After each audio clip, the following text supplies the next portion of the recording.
Boycott শব্দের সাথে পরিচিত নয় এমন লোক আজকাল পাওয়া দুষ্কর। সামাজিক যোগাযোগ মাধ্যমে কল্যাণে এই শব্দটি এখন সবার কাছে বেশ পরিচিত। ফেসবুকে আজ চলছে তরমুজ বয়কট, কিংবা কাল চলছে অন্য কিছুর বয়কট। দিন কয়েক পেরোতে না পেরোতেই এক এক সময় এক এক বিশেষ গোষ্ঠীরা বিভিন্ন বিষয় বয়কটের ডাক তোলেন। কিন্তু জানেন কি এই বয়কট শব্দটি কোথা থেকে এলো, এর আসল অর্থ কি ছিল, কিভাবে এটি যুক্ত হলো আমাদের অভিধানে? মজার বিষয় হলো এই শব্দের আবির্ভাব হয়েছিল এক ব্যক্তির নাম থেকেই, চার্লস কার্নিহাম বয়কট। 1832 সালে ইংল্যান্ডে তার জন্ম। প্রথমে তার নাম বয়কাট রাখা হলেও 9 বছর বয়সে পরিবার থেকে নাম বদল করে রাখা হয় বয়কট। বালক চার্লসের প্রথম ইচ্ছে ছিল সেনাবাহিনীতে যুক্ত হওয়া, কিন্তু কিছু বিষয় পরীক্ষায় অকৃতকার্য হওয়ায় সমস্ত উৎসাহ হারিয়ে শুরু করলেন জমি কেনাবেচার কাজ। দুরন্ত ও মেধাবী এই ছেলের পারিবারিকভাবে অর্থেরও অভাব ছিল, ফলে কিছুদিনের মধ্যে কিনে ফেললেন মায়ো কাউন্টির অন্তর্গত আচিল দ্বীপের বেশ খানিকটা জমি। পাশাপাশি কাজ করতে লাগলেন আয়ারল্যান্ডে আর্ল অফ আর্নের জমি কেনাবেচার মধ্যস্থতাকারী হিসেবে। আর্নের অধীনে তখন প্রায় 40,000 একর জমি। বয়কটের দায়িত্ব ছিল এই বিশাল পরিমাণ জমি দেখভাল ও সেখানকার কৃষকদের থেকে খাজনা আদায় করা এবং অনাদায়ে তাদের উচ্ছেদ করা, অনেকটা জমিদারের নায়েবের মতো। আর এই কাজ প্রচন্ড নিঃসংশয় ছিলেন বয়কট। যেভাবেই হোক প্রাপ্য আদায় করতে হবে, তাতে কিছু মানুষের ক্ষতি হলেও সে দায় তার না। এমনকি কাজে আসতে সামান্য দেরি হলেও চাষিদের মাইনে কেটে নিতেন বয়কট। স্বাভাবিকভাবেই বয়কটের জোর জুলুমে ক্ষিপ্ত হতে থাকে চাষিরা। 1879 নাগাদ মাইকেল ডেভিড নামের এক কৃষকের সন্তান মায়ো প্রদেশে গড়ে তোলেন আইরিশ ন্যাশনাল ল্যান্ড লীগ।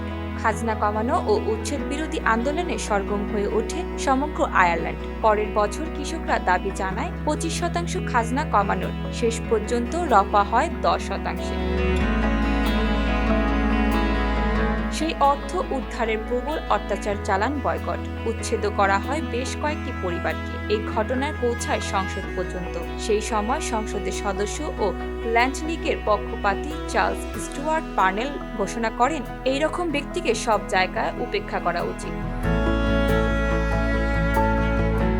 ব্যাস, যেন ঘি পড়ল আগুনে। বয়কটের বিরুদ্ধে শুরু হলো সামাজিক ধর্মঘট। কোনো অনুষ্ঠানে তাকে ডাকা হয় না, কেউ কথা বলে না তার সাথে। জমি কেনা বেচা বন্ধ, শুকিয়ে যেতে লাগলো জমির ফসল। এমনকি পিয়ন পর্যন্ত তার বাড়িতে চিঠি দিতে আসতে চায় না।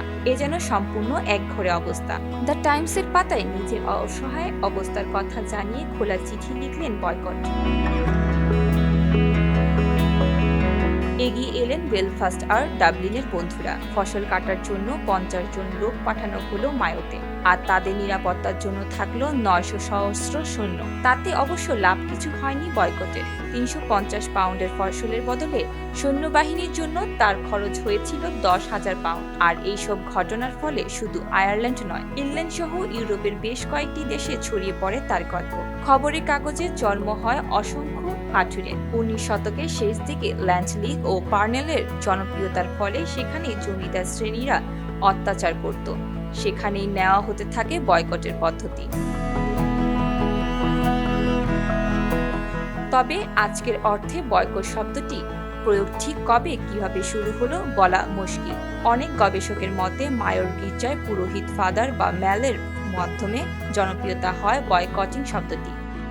জয়া বণিক, নিউজ নাও 24।